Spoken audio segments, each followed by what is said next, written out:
Você já se perguntou sobre os segredos por trás da sabedoria lendária de um dos reis mais famosos da história? O rei Salomão, conhecido por sua riqueza incomparável, sabedoria profunda e um coração que inicialmente buscava agradar a Deus, tem uma história que vai além do que muitos de nós conhecemos. De suas conversas divinas a decisões que moldaram seu reinado e os momentos de fraqueza que mancharam seu legado, a verdade não contada sobre Salomão revela as complexidades de um homem que, em meio a um poder imenso, lutou com suas próprias imperfeições. Descubra os altos e baixos surpreendentes de sua jornada, as lições valiosas que podemos aprender com suas escolhas e como, apesar de seus erros, sua história é essencial para entender a natureza humana e a busca pela verdadeira sabedoria. Se você se sentiu intrigado e quer mergulhar mais fundo nos mistérios e nas mensagens deixadas pelo rei Salomão, deixe seu like, inscreva-se no canal e ative o sininho de notificações. Junte-se a nós nesta jornada histórica e espiritual para descobrir as verdades escondidas e as lições de vida eternas que podem transformar a maneira como vivemos hoje. Salomão, um rei admirado com um passado complicado,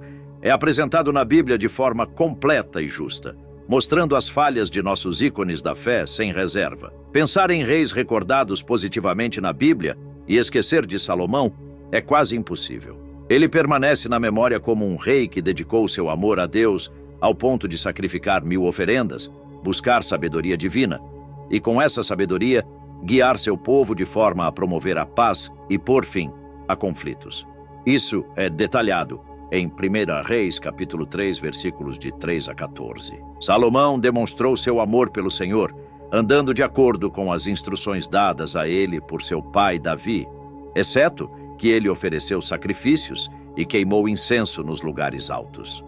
O rei foi a Gibeão para oferecer sacrifícios, pois aquele era o lugar alto mais importante. E Salomão ofereceu 1000 holocaustos naquele altar. Em Gibeão, o Senhor apareceu a Salomão durante a noite em um sonho, e Deus disse: Peça o que você quiser que eu te dê. Salomão respondeu: Você mostrou grande bondade ao seu servo, meu pai Davi, porque ele foi fiel a você e justo e íntegro de coração. Você continuou essa grande bondade para com ele e lhe deu um filho para sentar em seu trono neste mesmo dia. Agora, Senhor meu Deus, você fez do seu servo rei no lugar do meu pai Davi, mas eu sou apenas uma criança pequena e não sei como cumprir meus deveres. Seu servo está aqui entre o povo que você escolheu, um grande povo, numeroso demais para contar ou numerar. Então dê ao seu servo um coração discernidor para governar o seu povo e para distinguir entre o certo e o errado, pois quem é capaz de governar este grande povo seu? O Senhor ficou satisfeito que Salomão tenha pedido isso. Então Deus disse a ele: Já que você pediu isso e não pediu longa vida ou riqueza para si mesmo, nem pediu a morte dos seus inimigos, mas por discernimento na administração da justiça, eu farei o que você pediu. Eu lhe darei um coração sábio e discernidor, de modo que nunca houve ninguém como você, nem jamais haverá. Além disso, eu lhe darei o que você não pediu, tanto riqueza quanto honra, de modo que em sua vida você não terá igual entre os reis. E se você andar em obediência a mim e guardar os meus decretos e mandamentos como Davi, seu pai, eu lhe darei uma vida longa. Mas por algumas escolhas de Salomão, não muito sábias, que falaremos ainda nesse vídeo, a sua vida teve uma reviravolta. Salomão se destaca pela sua popularidade, originada de sua sabedoria profunda e soluções inovadoras. Autor de alguns dos textos mais emblemáticos da Bíblia, como Eclesiastes, Cantares de Salomão e Provérbios, seus escritos são ricos em discernimento. Ele nos deixou um legado de sabedoria através de palavras ponderadas, citações memoráveis, cânticos e ensinamentos profundos, ainda valorizados e estudados nos dias atuais. Um exemplo claro de sua sabedoria encontra-se em Provérbios capítulo 5, versículos 1 e 2. Meu filho, preste atenção à minha sabedoria. Vire seu ouvido para minhas palavras de percepção para que você possa manter a discrição e seus lábios possam preservar o conhecimento. Provérbios, capítulo 9, versículo 10. O temor do Senhor é o princípio da sabedoria, e o conhecimento do santo é entendimento. Eclesiastes, capítulo 3, versículo 1 e 11. Há um tempo para tudo, e uma estação para cada atividade sob os céus. Ele fez tudo belo em seu tempo, Ele também colocou a eternidade no coração humano, mas ninguém pode compreender o que Deus fez do início ao fim. Salomão, com sua sabedoria notável, era alguém impossível de ser ignorado e naturalmente amável. Essa foi a razão pela qual pessoas de todas as partes, distantes e próximas, buscavam sua sabedoria, prosperidade ou orientação. 1 Reis, capítulo 10, versículos 1 a 18. Quando a rainha de Sabá ouviu sobre a fama de Salomão e sua relação com o Senhor, ela veio testar Salomão com perguntas difíceis. Chegando a Jerusalém com uma caravana muito grande, com camelos carregando especiarias, grandes quantidades de ouro e pedras preciosas, ela veio a Salomão e conversou com ele sobre tudo o que tinha em mente. Salomão respondeu todas as suas perguntas. Nada foi difícil demais para o rei explicar a ela. Quando a rainha de Sabá viu toda a sabedoria de Salomão no palácio que ele havia construído, a comida em sua mesa, o assento de seus oficiais,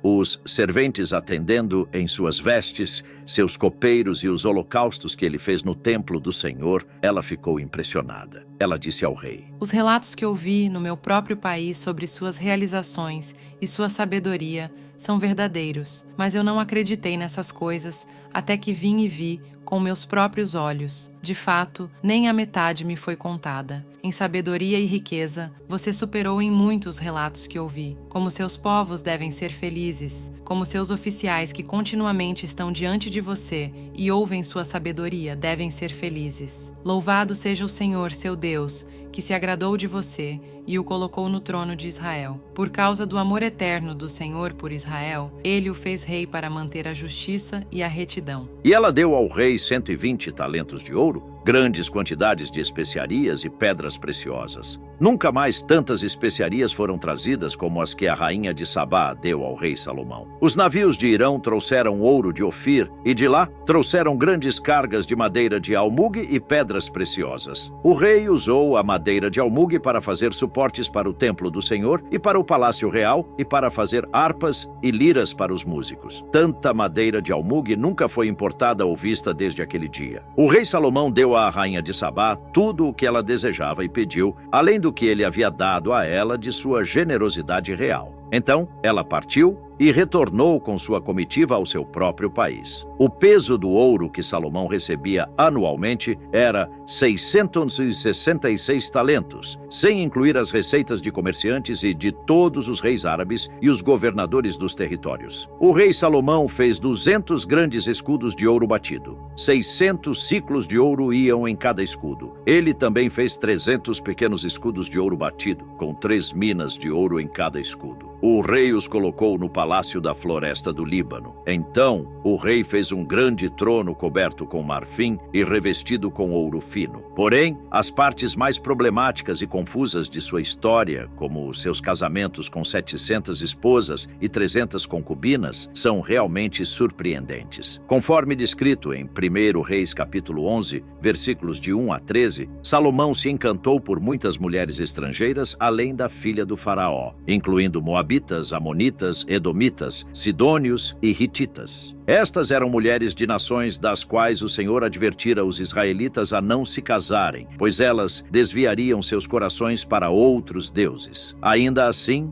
movido por amor, Salomão se ligou a essas mulheres. Ele acumulou 700 esposas principescas e 300 concubinas que acabaram por afastar seu coração. Com o avançar da idade, o coração de Salomão foi desviado para outros deuses, não permanecendo totalmente fiel ao Senhor, seu Deus, como fora o coração de Davi, seu pai. Ele adotou o culto a Astarote, a deusa dos Sidônios, e a Moloque, o abominável deus dos Amonitas. Dessa forma, Salomão agiu errado aos olhos do Senhor, não mantendo a completa lealdade ao Senhor como seu pai Davi. Ele ergueu altares nas colinas a leste de Jerusalém para Quemós, o abominável deus de Moabe, e para Moloque, o repudiado deus dos Amonitas, praticando o mesmo culto pagão em homenagem às suas numerosas esposas estrangeiras que ofereciam incenso e sacrifícios a seus deuses. A atitude de Salomão provocou a ira do Senhor, pois seu coração se desviou do Senhor, o Deus de Israel, que se revelara a ele por 2 vezes. Apesar das claras proibições divinas contra a idolatria, Salomão desobedeceu aos mandamentos do Senhor. Portanto, o Senhor advertiu Salomão que, como consequência de sua desobediência, o reino seria arrancado de suas mãos e entregue a um de seus servos. Mas isso não ocorreria durante a vida de Salomão em respeito a Davi, seu pai. O reino seria dividido após sua morte, deixando apenas uma tribo para seu filho, em honra a Davi e à cidade de Jerusalém, escolhida pelo Senhor. Finalmente, a excessiva indulgência de Salomão, sua vulnerabilidade e descontrole nas relações amorosas, levaram Deus a afastar-se dele, resultando na perda de quase tudo o que possuía, conforme descrito em 1 Reis capítulo 11, versículos 28 a 40. Jeroboão, um homem de destaque, foi notado por Salomão por sua eficiência e, consequentemente, promovido a supervisor do trabalho nas tribos de José. Nesse período, enquanto Jeroboão deixava Jerusalém, o profeta Aías de Siló o encontrou sozinho no campo, rasgou sua própria capa nova em 12 partes e disse a Jeroboão para tomar 10 delas para si, profetizando que o Senhor arrancaria o reino das mãos de Salomão para dar-lhe 10 tribos, deixando uma para o filho de Salomão por respeito a Davi e Jerusalém. Essa decisão divina veio como resultado do abandono de Deus por parte deles, inclinando-se a adorar deuses estrangeiros como Astarote, Quemós e Moloque e falhando em seguir os caminhos de Deus, desrespeitando seus mandamentos e leis, ao contrário do que Davi, pai de Salomão, havia feito. No entanto, não retirarei completamente o reino das mãos de Salomão durante sua vida, em honra a Davi, meu servo fiel, que seguiu meus mandamentos e estatutos. Ao filho de Salomão, deixarei uma única tribo, garantindo que a linhagem de Davi mantenha uma presença em Jerusalém, a cidade escolhida para levar meu nome. Mas a você, Jeroboão, concederei autoridade sobre 10 tribos, permitindo que reine conforme o desejo do seu coração sobre Israel. Se seguir fielmente meus comandos e decretos, assim como Davi fez, minha presença estará com você e estabelecerei seu reinado de maneira tão duradoura quanto fiz com Davi, entregando-lhe Israel. Esta ação humilhará a descendência de Davi, mas não será uma punição eterna. Diante da ameaça, Salomão tentou eliminar Jeroboão, que por sua vez fugiu para o Egito, sob a proteção do rei Sisaque, onde permaneceu até a morte de Salomão. Salomão, outrora venerado líder das 12 tribos de Israel, acabou com apenas uma tribo como seu legado. Sua história nos mostra que até os mais renomados heróis têm fraquezas que precisam ser superadas para concluírem suas vidas de maneira forte. Oremos. Senhor, sou grato por seres o rei amoroso em minha vida. Agradeço pelas lições aprendidas com a vida de Salomão e como seus ensinamentos enriqueceram minha compreensão de viver de forma a te honrar. Que eu possa concluir minha trajetória de forma gloriosa e com propósito, sempre louvando o teu nome. Em nome de Jesus, eu oro. Amém.